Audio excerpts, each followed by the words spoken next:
होएगा ये अज फैसला हो जाएगा क्योंकि जो 5 तारीख ਨੂੰ दिल्ली विधान सभा चोणां होईयां उसके नतीजे जिहड़े ने अज सामने आउणगे। अज 8 तरीक है, अज ईवीएम का पिटारा खुलेगा क्योंकि उम्मीदवारों की जिहड़ी किस्मत का फैसला सी वो लोकां दे हथ सी। 27 साल बाद की बीजेपी की वापसी होएगी दिल्ली की सत्ता दे विच या फिर चौथी बार भी आम आदमी पार्टी ही सत्ता ते काबिज होएगी। तो 8 बजे तो यानी कि थोड़ी देर बाद ही वोटां की गिनती शुरू हो जाएगी। तुहानूं वख-वख काउंटिंग सेंटर तो तस्वीरां भी सांझियां करांगे क्योंकि 14 एग्जिट पोल्स दे विचों 12 दे विच 27 सालां बाद भाजपा की वापसी जिहड़ी है विखाई दे रही है।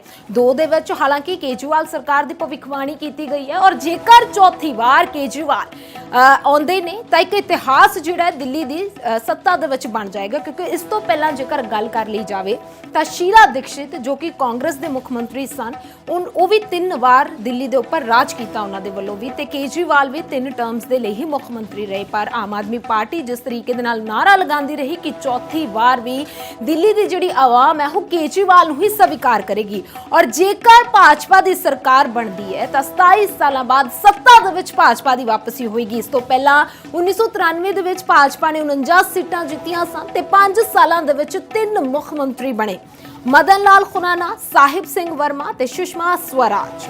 इसे तरह 2020 दे विच केजरीवाल तीजी बार मुख मंत्री बने पर शराब घोटाले दे विच जेल तो बाहर आउण तो बाद अस्तीफा दे दिता गया ते उस तो बाद मुख मंत्री की कमान जिहड़ी है सीएम आतिशी दे हथ सौंपी गई। वो 4 साल 7 महीने ते 10 दिन मुख मंत्री रहे। इस तो बाद आतिशी मुख मंत्री बने, वो 4 महीने 19 दिन यानी कि 8 फरवरी तक मुख मंत्री बने रहे।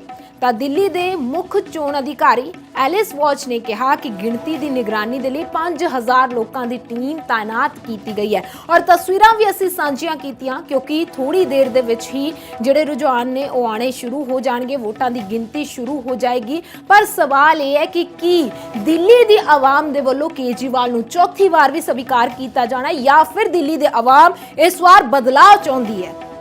8 बजे वोटां की गिनती शुरू होएगी, नतीजों का आगाज होएगा और इसे दे नाल ही ये भी वेखना अहम रहेगा कि जो भाजपा दे वल्लों गारंटियां दित्तियां गईयां कि लोकां दे वल्लों उस ते विश्वास किया जाता है या फिर केजरीवाल दीयां रियोड़ियां उन्हां गारंटियां ते भारी हो जाणगियां।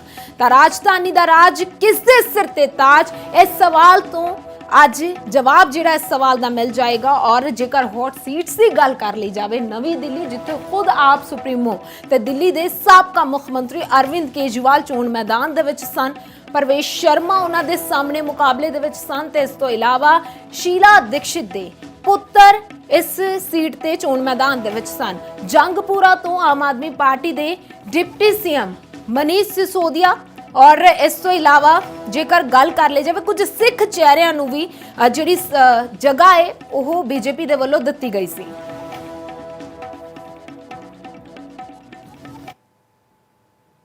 ते राजधानी दिल्ली दे विचों विधान सभा चोणां दे नतीजिਆਂ तो पहला सियासी खेला भी जारी है। बीते दिन एग्जिट पोल के नतीजिਆਂ तो बाद केजरीवाल दे वल्लों बीजेपी ते उम्मीदवारों की खरीदो फरोख्त करने के इल्जाम भी लगाए गए, जिस तो बाद बीजेपी ने एलजी नूं मामले की शिकायत की अते एलजी ने एंटी करप्शन ब्यूरो ACB नूं मामले की जांच के निर्देश भी दिते। वेखो पूरे दिन के घटनाक्रम इस रिपोर्ट दे विच। तो नतीजों तो पहला सियासी खेला भी लगातार जारी क्योंकि इल्जामात जिहड़े सी लगाए जा रहे थे। इस तो पहला सवेरे ही केजरीवाल एक ट्वीट करते हैं जिस दे विच वो कहते हैं कि भाजपा उन्हां दे उम्मीदवारों नूं खरीदना चाहुंदी है, मंत्रालयों दे झांसा दिता जा रहा है और इस तो इलावा पैसों के नाल उन्हां दे उम्मीदवारों नूं खरीदना चाहुंदी है। और इस तो बाद सांसद संजय सिंह दे वल्लों भी ये तमाम इल्जामात लगाए जाते हैं तो ACB दफ्तर का रुख किया जाता है, जबकि ACB दे वल्लों भी साफ तौर पर एक नोटिस जारी कर दिता जाता है कि जेकर अजिहा कुछ है तो बकायदा उहदे सबूत जिहड़े ने वो पेश किए जान। तो दिल्ली दे विच आम आदमी पार्टी वर्सेस भाजपा जिहड़ी है वो सामने आउंदी हुई विखाई दित्ती क्योंकि जिहड़े रुझान सामने आए ने और माफ करना जेकर गल करिए जिहड़े सर्वेज सामने आए ने उन्हां दे विच भी करड़ी टक्कर जिहड़ी है वो आम आदमी पार्टी ते बीजेपी दे विचाले ही नज़र आ रही है। और जेकर बीजेपी इस वार जितदी है, दिल्ली की सत्ता ते काबज हुंदी है तो 27 साल बाद भाजपा की वापसी होएगी।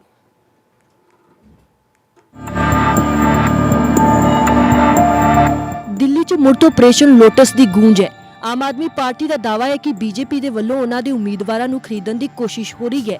उधर बीजेपी ने आम आदमी पार्टी के दाਅਵਿਆਂ ਨੂੰ ਪੂਰੇ ਤੋਂ ਨਕਾਰ ਦਿੱਤਾ ਹੈ। ਮਨਜਿੰਦਰ ਸਿੰਘ ਸਿੱਧਾ ਦੇ ਮੁਤਾਬਕ ਆਪ ਚੋਣਾਂ ਦੇ ਵਿੱਚ ਹੋਣ ਵਾਲੀ ਹਾਰ ਤੋਂ ਘਬਰਾਈ खुद एसीबी दफ्तर जा रहा हूँ, शिकायत करने के लिए कार्रवाई करे एसीबी। किस प्रकार का एविडेंस चाहिए? अगर आपके सामने एक फोन नंबर मैंने जारी करके बता दिया कि इस फोन नंबर से ऑफर आया, इस फोन नंबर से हमारे विधायक को, मंत्री को तोड़ने की कोशिश की गई, और क्या चाहिए एविडेंस? किस प्रकार का एविडेंस चाहिए? तो हम खुद शिकायत करने जा रहे हैं एसीबी दफ्तर। अभी तक 16 से अधिक लोगों को संपर्क किया गया है, 16 से अधिक लोगों को, और एक का नंबर हमने जारी किया है। उस पे एसीबी कार्रवाई करेगी तो आगे और जानकारी देंगे उनको। पिछले 5 साल से जो झूठ बोलते आ रहे हैं अरविंद केजरीवाल, ये आज फिर वही नौटंकी की कि मेरे एमएलए को खरीदने की कोशिश की जा रही है, और जब सबूत मांगे जाते हैं, घर एसीबी जाती है तो उनको सहयोग करने से इनकार कर देते हैं। बताइए, हारने के बाद उनका क्या बहाना होगा कि देखिए जी, ये तो ईवीएम को हैक किया गया है, अगर ये जीते होते तो कल हमारे उम्मीदवारों को 15-15 करोड़ क्यों ऑफर करते? ये बहाना ढूंढा जा रहा है। संजय सिंह अभी एसीबी को शिकायत करने गए, जब उनसे पूछा कि ये मुकेश अलावत, ये नंबर जो आप दिखा रहे हैं फोन आया है, इस पे तो मुकेश अलावत ने खुद फोन किया पहले 2 बार। तो बोले क्या हो गया, फोन कर लिया तो क्या हो गया, मिस्ड कॉल आई थी कर लिया। कोई जवाब नहीं है। अरविंद केजरीवाल जी हार रहे हैं, बुखला गए हैं, और कल के ईवीएम के हैक होने के बहाने ढूंढ रहे हैं जिसमें वो कामयाब नहीं होंगे। ਦਿੱਲੀ ਦੇ ਵਿੱਚ ਸਿਆਸੀ ਖੇਲਾਂ ਦੀ ਸ਼ੁਰੂਆਤ ਬੀਤੇ ਦਿਨ ਅਰਵਿੰਦ ਕੇਜਰੀਵਾਲ ਦੇ 15 ਕਰੋੜ ਵਾਲੇ ਤੋਂ ਹੋਈ ਹੈ। ਕੇਜਰੀਵਾਲ ਨੇ ਦਾਅਵਾ ਕੀਤਾ ਕਿ ਉਹਨਾਂ ਦੀ ਪਾਰਟੀ ਦੇ ਉਮੀਦਵਾਰਾਂ ਨੂੰ ਬੀਜੇਪੀ ਵਾਲੇ 15-15 ਕਰੋੜ ਦੇ ਆਫਰ ਦੇ ਰਹੇ ਨੇ। ਉਧਰ ਆਮ ਆਦਮੀ ਪਾਰਟੀ ਦੇ ਉਮੀਦਵਾਰ ਮੁਕੇਸ਼ ਨੇ ਬੀਜੇਪੀ ਦੇ ਇੱਕ ਨੰਬਰ ਨੂੰ ਸ਼ੇਅਰ ਕੀਤਾ ਹੈ। ਬੀਜੇਪੀ ਦੇ ਆਫਰ ਨੂੰ ਠੁਕਰਾਉਣ ਦੀ ਗੱਲ ਕਹੀ ਹੈ। ਗੱਲ ਇੰਨੀ ਹੀ ਨਹੀਂ, ਬੀਜੇਪੀ ਨੇ ਇਲਜ਼ਾਮਾਂ ਨੂੰ ਨਿਰਾਧਾਰ ਕਰਾਰ ਦਿੰਦਿਆਂ ਐਲਜੀ ਨੂੰ ਸ਼ਿਕਾਇਤ ਕਰ ਦਿੱਤੀ ਹੈ, ਜਿਸ ਤੋਂ ਬਾਅਦ ਐਂਟੀ ਕਰਪਸ਼ਨ ਬਿਊਰੋ ਨੇ ਅਰਵਿੰਦ ਕੇਜਰੀਵਾਲ, ਸੰਜੇ ਸਿੰਘ ਅਤੇ ਮੁਕੇਸ਼ ਅਲਾਵਤ ਦੇ ਘਰ ਪਹੁੰਚ ਕੀਤੀ ਹੈ। Bureau report, living India news.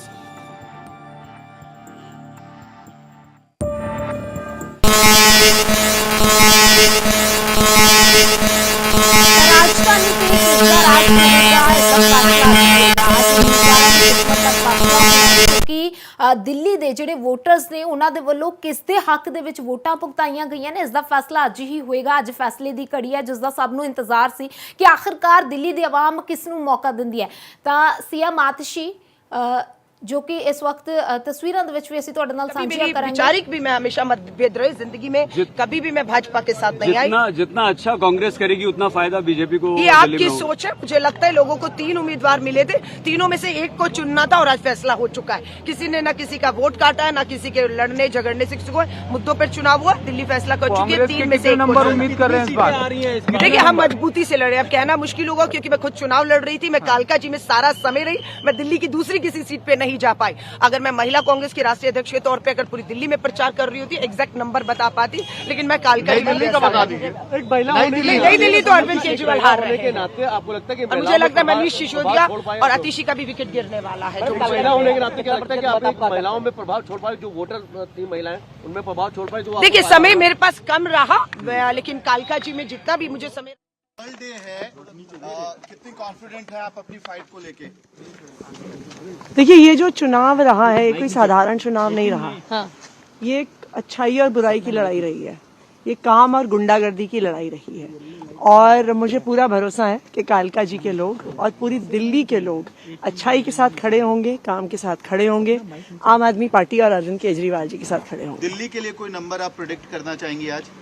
देखिए, हम तो पहले ही कई दिनों से कह रहे हैं कि अरविंद केजरीवाल जी 4थी बार मुख्यमंत्री बनेंगे, भारी बहुमत से बनेंगे, और आज शाम तक आंकड़ा आपके सामने होगा। आपका मार्जिन कितना रहेगा? आप कितना मार्जिन देख रही हैं अगर आप जीते तो? कुछ घंटे में पता चलेगा। आपके लिए एक चक्रव्यूह रचा गया था, लेकिन मनीष सिसोदिया, आतिशी, अरविंद केजरीवाल, तीनों की सीटों पे बीजेपी ने बहुत बड़ा दांव लगाया था ताकि आम आदमी पार्टी को रोका जा सके। देखिए, आम आदमी पार्टी का अगर आप इतिहास देखिए, आम आदमी पार्टी में हमने जब शुरुआत करी हमारे पास कुछ भी नहीं था। कोई सोच नहीं सकता था कि आम आदमी पार्टी राजनीति में सफल हो सकती है। ना हमारे पास पैसे की ताकत थी, ना हमारे पास बाहुबल था, ना हम धर्म की राजनीति करते हैं, ना हम वोट बैंक की राजनीति करते हैं, लेकिन दिल्ली के लोगों का प्यार था, भगवान का आशीर्वाद था कि आज हम यहाँ तक पहुँचे हैं। और मुझे पूरा भरोसा है कि दिल्ली के लोगों का प्यार और ऊपर वाले का आशीर्वाद हम पे बना रहेगा। आतिशी, एग्जिट पोल देखकर बीजेपी अपना बिग बॉस डिसाइड कर ਜਿਹੜੇ ਨੇ ਇੱਥੇ ਨਜ਼ਰ ਆਏ ਮੀਡੀਆ ਦੇ ਨਾਲ ਗੱਲਬਾਤ ਕਰਦੇ ਆ। ਉਹਨਾਂ ਦੇ ਵੱਲੋਂ ਸਾਫ਼ ਤੌਰ ਤੇ ਕਿਹਾ ਗਿਆ ਕਿ ਭਾਰੀ ਬਹੁਮਤ ਦੇ ਨਾਲ ਜਿਹੜੀ ਜਿੱਤ ਹੈ ਉਹ ਆਮ ਆਦਮੀ ਪਾਰਟੀ ਦੀ ਹੋਏਗੀ ਔਰ ਦਿੱਲੀ ਦੀ ਆਵਾਮ ਜਿਹੜੀ ਹੈ ਉਹ ਆਮ ਆਦਮੀ ਪਾਰਟੀ ਨੂੰ ਚੌਥੀ ਵਾਰ ਵੀ ਮੌਕਾ ਦੇਗੀ, ਕਿਉਂਕਿ ਜਿਸ ਤਰੀਕੇ ਦੇ ਨਾਲ ਵੇਖਿਆ ਗਿਆ 3 ਕਾਰਜਕਾਲ ਅਰਵਿੰਦ ਕੇਜਰੀਵਾਲ ਆਪਣੇ ਮੁਕੰਮਲ ਕਰ ਚੁੱਕੇ ਨੇ, ਜਿਸ ਤੋਂ ਬਾਅਦ ਹੁਣ ਚੌਥੀ ਵਾਰ ਉਹ ਮੁੱਖ ਮੰਤਰੀ ਬਣਨ ਦੀ ਰੇਸ ਦੇ ਵਿੱਚ ਨੇ, ਤਿਆਰੀ ਦੇ ਵਿੱਚ ਨੇ। ਪਰ ਵੇਖਣਾ ਅਹਿਮ ਰਹੇਗਾ ਕਿ ਦਿੱਲੀ ਵਾਸੀ ਇਸ ਨੂੰ ਮਨਜ਼ੂਰੀ ਦਿੰਦੇ ਨੇ, ਕਿ ਦਿੱਲੀ ਵਾਲਿਆਂ ਦਾ ਦਿਲ ਜਿੱਤਣ ਦੇ ਵਿੱਚ ਆਮ ਆਦਮੀ ਪਾਰਟੀ ਕਾਮਯਾਬ ਸਾਬਿਤ ਹੋ ਚੁੱਕੀ ਹੈ ਜਾਂ ਫਿਰ ਇਸ ਵਾਰ ਬਦਲਾਅ ਜਿਹੜਾ ਉਹ ਆਏਗਾ, ਇਸ ਵਾਰ ਕੁਰਸੀ ਜਿਹੜੀ ਆ ਉਹ ਕਿਸੇ ਹੋਰ ਦੇ ਪਲੜੇ ਦੇ ਵਿੱਚ ਜਾਏਗੀ, ਬੀਜੇਪੀ ਜਾਂ ਆਮ ਆਦਮੀ ਪਾਰਟੀ, ਕਿਉਂਕਿ ਕਰੜੀ ਜਿਹੜੀ ਟੱਕਰ ਹੈ ਉਹ ਆਮ ਆਦਮੀ ਪਾਰਟੀ ਤੇ ਬੀਜੇਪੀ ਦੇ ਵਿਚਾਲੇ ਹੀ ਇਸ ਵਕਤ ਵੇਖੀ ਜਾ ਰਹੀ ਹੈ। ਜਿਹੜੇ ਐਗਜ਼ਿਟ ਪੋਲਸ ਸਾਹਮਣੇ ਆਏ ਉਹਨਾਂ ਦੇ ਵਿੱਚ ਵੀ ਜ਼ਿਆਦਾਤਰ ਦੇਖਿਆ ਗਿਆ ਕਿ ਆਮ ਆਦਮੀ ਪਾਰਟੀ ਤੇ ਬੀਜੇਪੀ ਦੇ ਵਿਚਾਲੇ ਹੀ ਕਰੜਾ ਮੁਕਾਬਲਾ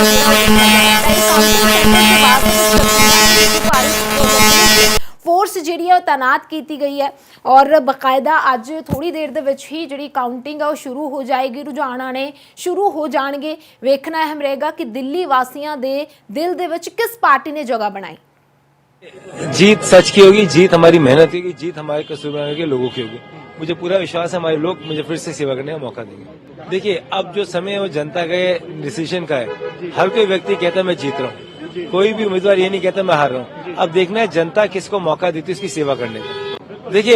देखिए भगवान का आशीर्वाद हमने लिया है, माताजी पिताजी अभी नहीं है, उनसे भी प्रार्थना की है और निश्चित रूप से किसी के भी जीवन में ये बड़ा दिन है।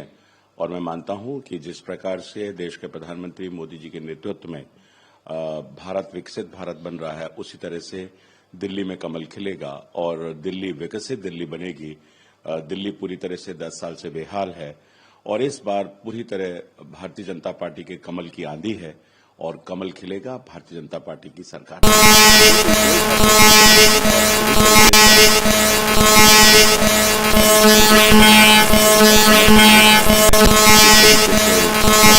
दिन आम आदमी पार्टी की टेबल्स खाली दिखाई दी थी, वो इस बात का प्रतीक है कि लोग पूरी तरह परेशान हैं और भारतीय जनता पार्टी की डबल इंजन की सरकार दिल्ली में बनाएंगे और 100% मोदी जी के नेतृत्व में जो डबल इंजन की सरकार है दिल्ली में बेहतर काम करेगी, दिल्ली का गौरव भी लौट कर आएगा। देखिए एग्जिट पोल तो जनता के मूड का ही परिणाम है।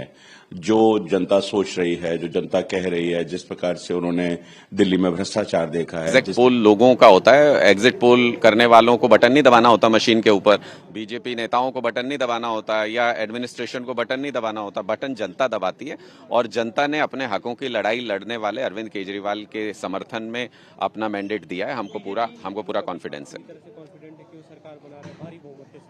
देखिए अगर इतने कॉन्फिडेंट थे तो फिर हमारे एमएलएज को अप्रोच क्यों कर रहे थे? कल से लगातार जिस तरीके से कॉल्स किए जा रहे थे एमएलएज को, वो अपने आप में दिखाता है कि एग्जिट पोल का पूरा एक ड्रामा क्रिएट किया गया था, कहीं ना कहीं प्रेशर टैक्टिक्स थी। और आज जब एग्जिट पोल आएगा तो भारतीय जनता पार्टी को भी पता चल जाएगा कि उनका वनवास अभी खत्म नहीं हुआ।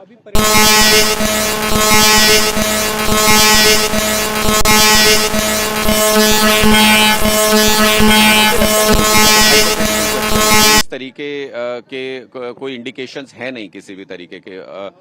जिनकी आप बात कर रहे हैं वो 4-5 सीटों पे ही अपनी कहीं प्रेजेंस दिखा पाए तो दिखा पाए, अदरवाइज वो कहीं फाइट में है नहीं। ये बाइपोलर फाइट थी और हमको पूरी उम्मीद है कि जनता ने 2 मॉडल के बीच में से जनता के हकों की लड़ाई लड़ने वाले मॉडल को चुना है। ਸੈਂਟਰਸ ਦੀਆਂ ਕੁਝ ਤਸਵੀਰਾਂ ਜਿੱਥੇ ਥੋੜੀ ਹੀ ਦੇਰ ਦੇ ਵਿੱਚ ਮਹਿਜ਼ ਕੁਝ ਹੀ ਮਿੰਟਾਂ ਦੇ ਵਿੱਚ ਕਾਊਂਟਿੰਗ ਜਿਹੜੀ ਉਹ ਸ਼ੁਰੂ ਹੋ ਜਾਏਗੀ। ਪਹਿਲੇ ਰੁਝਾਨ ਜਿਹੜੇ ਨੇ ਨਿਕਲ ਕੇ ਸਾਹਮਣੇ ਆਣਗੇ ਔਰ ਕਿਉਂਕਿ ਉਮੀਦਵਾਰਾਂ ਨੂੰ ਵੀ ਇਹ ਵਿਸ਼ਵਾਸ ਹੈ ਇਹ ਵਿਸ਼ਵਾਸ ਹੈ ਕਿ ਉਹਨਾਂ ਦੇ ਉੱਪਰ ਜੋ ਜਨਤਾ ਹੈ ਉਸ ਦੇ ਵੱਲੋਂ ਵਿਸ਼ਵਾਸ ਜ਼ਾਹਿਰ ਕੀਤਾ ਗਿਆ। ਤਾਂ ਇਹ ਕੁਝ ਤਸਵੀਰਾਂ, ਇਹ ਬੜੀਆਂ ਖੂਬਸੂਰਤ ਤਸਵੀਰਾਂ ਇਸ ਵਕਤ ਵੇਖ ਸਕਦੇ ਹੋ ਜਿੱਥੇ ਸਾਬਕਾ ਮੁੱਖ ਮੰਤਰੀ ਆਮ ਆਦਮੀ ਪਾਰਟੀ ਸੁਪਰੀਮੋ ਅਰਵਿੰਦ ਕੇਜਰੀਵਾਲ ਦੀ ਕਾਪੀ ਜਿਹੜੀ ਹੈ ਇੱਕ ਬੱਚੇ ਦੇ ਵੱਲੋਂ, ਮਾਸੂਮ ਜਿਹੇ ਬੱਚੇ ਦੇ ਵੱਲੋਂ ਕੀਤੀ ਗਈ ਹੈ, ਕਿਉਂਕਿ ਕਿਤੇ ਨਾ ਕਿਤੇ ਉਹ ਆਪਣਾ ਜਿਹੜਾ ਪੱਖ ਹੈ ਜ਼ਾਹਿਰ ਕਰ ਰਹੇ ਨੇ, ਆਪਣਾ ਵਿਸ਼ਵਾਸ ਜਿਹੜਾ ਜ਼ਾਹਿਰ ਕਰ ਰਹੇ ਨੇ ਕਿ ਉਹ ਇਸ ਵਾਰ ਫਿਰ ਤੋਂ ਸੱਤਾ ਦੇ ਵਿੱਚ ਆਮ ਆਦਮੀ ਪਾਰਟੀ ਨੂੰ ਹੀ ਵੇਖਣਾ ਚਾਹੁੰਦੇ ਨੇ। ਮੀਡੀਆ ਦੇ ਵੀ ਆਕਰਸ਼ਣ ਦਾ ਕੇਂਦਰ ਇਹ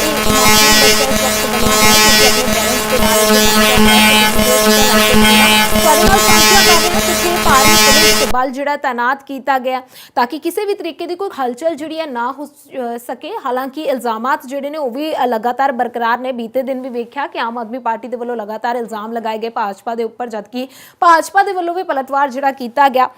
ਤਾਂ ਕਿਸ ਦਾ ਸੁਪਨਾ ਸਾਫ਼ ਹੋਏਗਾ, ਇਸ ਦਾ ਫੈਸਲਾ ਆ ਜਾਏਗਾ। ਪਰ ਇਹ ਖੂਬਸੂਰਤ ਤਸਵੀਰਾਂ इस वक्त सिद्धियां दिल्ली तो लाइव।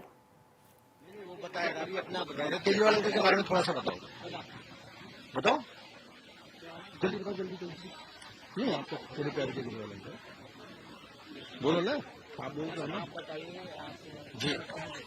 मैं फादर हूँ। हाँ नहीं, बच्चा सुबह आया है। इससे पहले हम हमेशा अर्ली मॉर्निंग में हमारी पूरी फैमिली जब भी हमारा रिजल्ट डे होता है तो सबको बेस्ट विशेष करने, उनकी फैमिली को बेस्ट विशेष करने हम लोग आते हैं। और जब से 2013 हो, 2015 हो, 2020 हो, और पार्टी ने भी इसको हमारे बेबी मफलर का नाम, बेबी मफलर मैन का नाम दिया हुआ है पार्टी ने। तो ये हमें बड़ा खुशी का दिन है। गरीब आदमी आजादी के वोट देता है, और मुझे लगता है इसीलिए जो है एग्जिट पोल्स गलत साबित होंगे और आम आदमी पार्टी की सरकार बने। एसीबी कल आई थी सर केजरीवाल जी के घर पे, उस पे क्या कहते? एसीबी को कहता हूं कि वो चुल्लू भर पानी में उसे डूब मरना चाहिए। जो खाकी वर्दी उन्होंने पहनी है वो भारतीय जनता पार्टी के भगवे से नहीं निकली है, वो देश के संविधान से निकली है, इसीलिए खाकी है, वरना भगवा होती या किसी और देश में होती तो कोई और रंग की होती। खुल्लम खुल्ला 1100 रुपए कैश बांटा गया इसी विधानसभा में जहां हम खड़े हैं। एसीबी वाले छुप के कहीं खड़े हुए थे, जूते पहनाए जा रहे थे, बेडशीट बांटी जा रही थी, चुनाव वाले दिन 500 रुपए दिए जा रहे थे। अरे एसीबी वाले कहाँ थे? इतनी बेशर्मी, इस तरीके से सत्ता का निरंकुश तांडव आज तक भारत देश में देखा नहीं गया।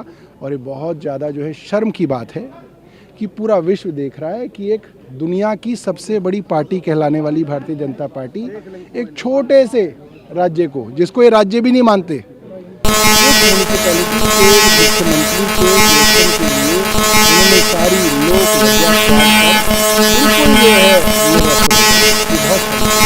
कार्रवाई हो रही है सर। और दूसरा सवाल इसी में सर, क्यों बाकी पार्टियों के आप लोगों के आरोपों को गंभीरता से नहीं ले रहे हैं? आपको हर बार कहते हैं कि नहीं ये पार्टी झूठ बोल रही है। देखिए, उनको अपनी नौकरी बचानी है। कोई आईपीएस हो, कोई आईएएस अफसर हो, अब उन सबको आज किसी भी बात पे सस्पेंड कर दिया जाता है, फिर आप लड़ते रहो मुकदमे, सस्पेंड रहो, तो कोई आदमी जो है अपनी नौकरी को दांव पे नहीं लगाता। और इसी तरीके से जो है आज प्रजातंत्र चल रहा है। जो लोग अच्छे भी हैं वो भी अपने बीवी बच्चों को सोच के जो है ज़्यादा सरकार के खिलाफ जो है खड़े नहीं हो पाते, आवाज़ नहीं उठा पाते हैं। लोग सोचते हैं कि चलिए देखिए जैसा भी है, क्योंकि उनकी अपनी मजबूरियां हैं। समस्या जो है वो भारतीय जनता पार्टी की केंद्र सरकार के अंदर है। 17C अपलोड करने की एक्सरसाइज आप लोगों ने की, क्या इसी वजह से इस बार अप्रॉक्सीमेट ट्रेंड के बाद बढ़ोतरी नहीं हुई? आई थिंक देश में पहली बार एक पार्टी ने एक इनिशिएटिव लिया कि हमारे एक पोलिंग बूथ पे जो हमारा एजेंट बैठा है वो कॉपियाँ इकट्ठी हुई, वो लेट हुई और उनको हमने अपलोड किया ताकि इलेक्शन कमीशन के पास कोई गुंजाइश ना बचे कि वो वोटों को बढ़ा सकें। और उसके बाद इलेक्शन कमीशन को मजबूरन अपना डेटा शेयर करना पड़ा। ये प्रजातंत्र के अंदर एक बहुत गंभीर बात है कि इलेक्शन कमीशन का काम एक राजनीतिक दल को करना पड़ रहा है और इलेक्शन कमीशन की कोई जवाबदेही नहीं है।